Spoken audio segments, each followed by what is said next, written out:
রূপপুর পারমাণবিক বিদ্যুৎ কেন্দ্র সহ ৮টি মেগা প্রকল্পে ৮০,০০০ কোটি টাকা দুর্নীতির অভিযোগে সাবেক প্রধানমন্ত্রী শেখ হাসিনা, তার বোন শেখ রেহানা, ভাগ্নি টিউলিপ সিদ্দিক এবং ছেলে সজীব ওয়াজেদ জয় সহ তাদের পরিবারের সদস্যদের বিরুদ্ধে অনুসন্ধানের সিদ্ধান্ত নিয়েছে দুর্নীতি দমন কমিশন। বুধবার দুদকের নিয়মিত বৈঠকে পৃথক দুটি অভিযোগ অনুসন্ধানের অনুমোদন দেয়া হয়।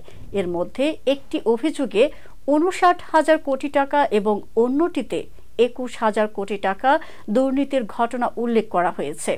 এর আগে হাইকোর্ট শেখ হাসিনা ও তার পরিবারের সদস্যদের বিরুদ্ধে ৬০,০০০ কোটি টাকার দুর্নীতির অভিযোগে অনুসন্ধানে দুদকের নিষ্ক্রিয়তা কেন অবৈধ ঘোষণা করা হবে না সে বিষয়ে রুল জারি করেছিল। গত রবিবার হাইকোর্টের বিচারপতি ফাহমিদা কাদের এবং বিচারপতি মুবিনা আসাফের বেঞ্চ এর রুল জারি করেন। আদালতে রিটের পক্ষে শুনানি করেন ব্যারিস্টার শাহিদুল আজম তমাল।